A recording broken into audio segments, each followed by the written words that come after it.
गिबियावनो बड'फा हाउसनिफ्राय दुलाराय बर' फरायसा आफादनि जानानै खौरांगिरि नोंथांमोननिसिम गोदान बोसोरनि जों गाहाम हामलायथि हरग्रोबाय आरो गासै फरायसाफोरजों लोगोसे जोङो बिथांमोननिसिमबो गोदान बोसोरनि गाहाम हामलायथि जों बावहरबाय। जोङो दा जोंनि एसिस्टेन्ट इडुकेसन सेक्रेटारि आरो लोगोसे जोंनि सासे सुबुं फोनांजाब नेहाथारि आरो अफिस सेक्रेटारि जों दा जोंहा गुन गोनां सोलोंथाइनि जे मोनसे मावथांखि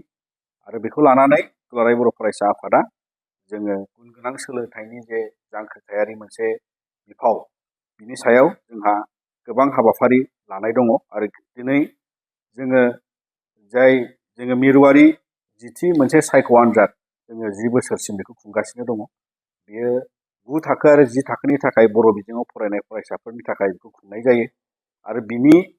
जे खुंफुंनायनि उनाव जोङो जे दा रिजाल्ट फोसावनांगौ बेखौ दिनै जोङो फोसावसिगोन। जोङो गिबियावनो नोंथांमोननि गेजेरजों जों फोरमायनो लुबैदों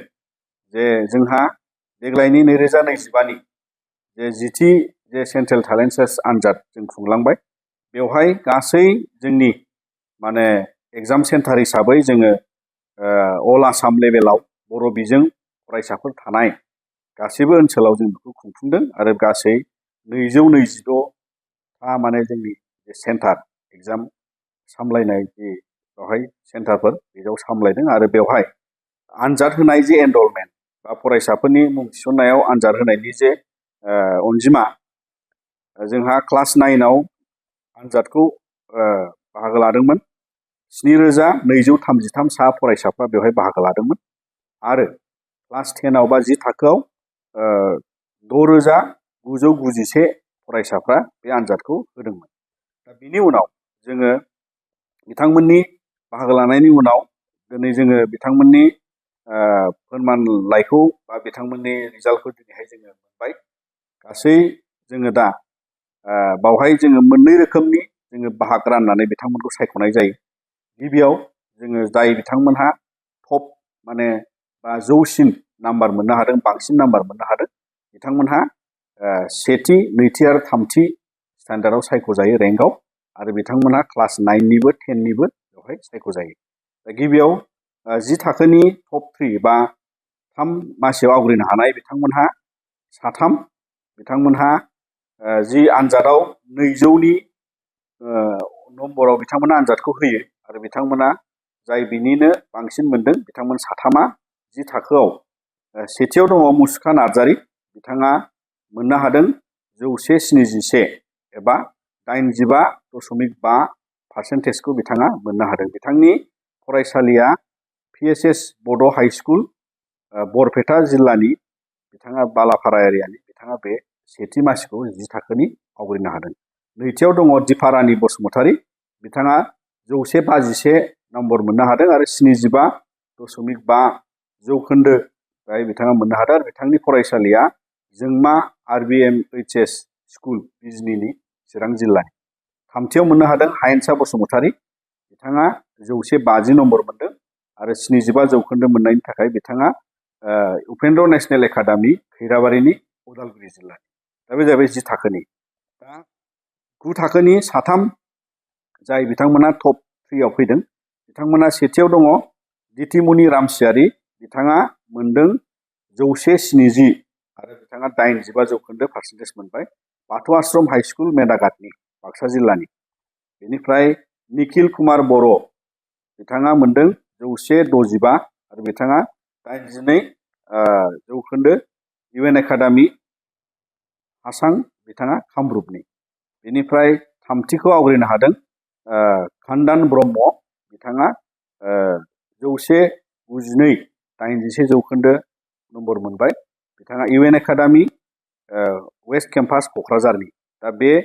सेथि नैथि थामथि आवग्रिनाय 10 थाखो आरो 9 थाखोनि आरो बिनि उनाव जोङो गासै जिहेतु फरायसाफ्रा गोसो होनानै आनजाद होनायनि गेजेराव आरोबाव जोङो 10 थाखोआव 5 सा फरायसा आरो 10 थाखोनि 7 फरायसाखौ जोङो कनसलेसन हिसाबै सायख'नाय जायो आरो बिनिनो देग्लाय 10 थाखोआव जाय बिथांमोनहा 7नि मासिखौ आवग्रिदों बेवहाय 5 नम्बराव साब्रै फरायसाया बेखौ मोननो हादों आरो बिथांमोनहा कनसलेसन हिसाबै बिथांमोननि मुं फारिलाइखौ दिनै जोङो फोसावजोबसिगोन। बे 10 थाखोनि 5 सायावहाय दङ गासै बिथांमोनहा 8 जन माने बेवहाय बाहाग मोनबाय, खिन्थु 5 नाम्बाराव जिहेतु साब्रै दङ। बिखि बर' आरो नीलकमल बर', निहा बर', कलम्बास बर', बिहुं बसुमतारिया 5 नम्बराव, दैथुन बसुमतारि 5 नम्बराव, श्रिया बर' 5 नम्बराव आरो सजनि नार्जारि 5 नम्बराव बिथांमोना 10 थाखोनि। आरो 9 थाखोनि जाय बिथांमोनहा बे कनसलेसनाव फैदों बिथांमोननि मुङा जुपितरा हाज'वारि, फोरमाय बसुमतारि, थुलसि उजिर, बावथिना ब्रह्म, आंगो मुसाहारि। दा बिथांमोना जाहैबाय कनसलेसनाव, बिथांमोननो जोङो दिनै माने रिजाल्टखौ फोसावबाय आरो बिथांमोननि जे जोंनि आनजादखौ खुंनायनि उनाव बा बिथांमोननि बे रिजाल्टनि उनाव बिथांमोननो जोङो मोनसे रांनि वान टाइम जोङो मोनसे स्कलारशिप बान्था होनाय जायो। बिथांमोननिया नैबे सेथि, नैथि आरो थामथि मोननाय मोननि बिथांमोनहा मोनगोन 20,000, 15,000 आरो 10,000 बेबायदि मोनसे रांनि बिबांखौ वान टाइम स्कलारशिप बिथांमोननो होनाय जायो आरो बेखौहाय क्लास 9 आरो 10आबो मोनगोन। आरो नैबे जाय बिथांमोना कनसलेसन मोनदों बिथांमोननिया गासिबो माने सासेयावहाय 2,000 खरि बिथांमोननो बेबायदि मोनसे वान टाइम स्कलारशिप होनाय जायो कनसलेसन हिसाबै। दा दिनै आरोबाव नोंथांमोननि गेजेरजों जोङो सेन्ट्रेल टेलेन्ट सार्च आनजादनि जे बर्ड आरो एग्जामिनेसननि टिचार काउन्सिल, जोङो कन्ट्रलार अफ एग्जामिनेसन हिसाबै दुलाराय बर' फरायसा आफादनिफ्राय आरो गासैबो जोंनि बे टिम जाय चेयारमेन बिथां आरो लोगोसेयै जोंनि गासैबो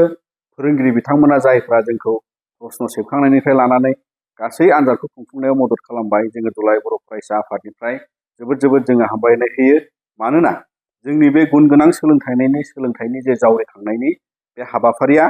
दिनैसिम दुलाराय बर' फरायसा आफादा बर' बिजोंनि सोलोंथाइजों बर' फरायसाफ्रा जोंनि बे गासै माने एग्जामनि जे सिस्टेम बा कम्पिटिटिभ एग्जामाव बाहागो लानायनि जे मोनसे एक्सपिरियेन्स मोन्दांथि, जायखौ लानानै बिथांमोनहा गोबाङानो उन समाव बबेबा फरायसालिनि एन्ट्रेन्स एग्जाम, बबेबा गोजौ थाखोनि थाखाय साइन्स फरायनानै सोरबा इन्जिनियार मेडिकेलाव थांनायनि, सोरबाबा गुबुन ससियेल साइन्सेसआव बायदि एन्ट्रेन्स आनजाद साख्रिफोरनि थाखाय होनायनि जे मोनसे मोन्दांथि, बेयो आथिखालनि समाव कम्पिटिटिभ जुगनि थाखाय बेयो जोबोद गोनांथार। मानोना बिथांमोनहा जि माल्टिपल चइस बा अबजेक्टिभ पेटार्नाव साइन्सनि लोगोसे सानखान्थिनि लोगोसे बावहाय समाज बिगियाननि आरो गुबुन माने गियाननि खौरांखौ लानानै बिथांमोना बेवहाय सांग्राङै जाहाथे गाव गावनि रोंगौथिखौ आनजाद नायनो हायो, बिनि थाखायनो जोङो बेखौ मिरु रोंगौसा सायख' आनजाद हिसाबै जोङो बे बिमुंखौ दोननानै दिनैसिम 2025सिम जोङो 10थि खेबनि थाखाय खुंबाय आरो उन समावबो दुलाराय बर' फरायसा आफादा जोंनि बे गुन गोनां सोलोंथाइनि जावरिखांनायखौ जों लांबाय थागोन। दा बे जाय बिथांमोनहा जाफुंसारबाय आरो बेबायदि रेंक मोननो हाबाय, जाय फरायसाफ्रा बेयाव बाहागो लाबाय, जों मिजिंथियो उनाव बिथांमोनहाबो गुन गोनां सोलोंथाइखौ लानानै गाव गावनि जिउआव मोजाङै माने जिउ राहा लामा दानो हागोन। आरो बिनिखायनो जोङो दिनै बे जे रिजाल्ट, बिथांमोननि बे जि एवार्ड बा जि जोङो बेवहाय जिखिनि स्कलारशिप फोसावनाय जादों, बेखौ जोंनि जे बोसोरारि थान्दै जख'न्थाइ बे समाव जोङो बिथांमोननो माबाखौ होनाय जागोन, बिथांमोननि जे एवार्डखौ होनाय जागोन। दा बिनिखायनो जोङो नोंथांमोननि गेजेरजों फिन खेबसेबाव बयबो जोंनि एबसुनि सोलोंथाइ नेहाथारि, लोगो सोलोंथाइ नेहाथारि आरो गासिबो जोंनि जिल्लानि आरो दख'रानि जाय बिथांमोना गोसो मोदोम बावहाय माने बावसोमनानै फरायसाफोरनि इयुनखौ नोजोर बोनानै आरो गुन गोनां सोलोंथाइनि बे जावरिखांनायनि हाबाफारियाव गोसो होनानै जिहेतु बयबो खामानि मावगासिनो दं, आं बिथांमोनखौबो जोंनि दिनैनि बे बड'फा हाउसनिफ्राय दुलाराय बर' फरायसा आफादनिफ्राय बिथांमोननिसिमबो रोजा हामबाय होनानै जोंनि बे दिनैनि बे फोसावनाय बेखौ जों बेयावनो दोनथ'बाय।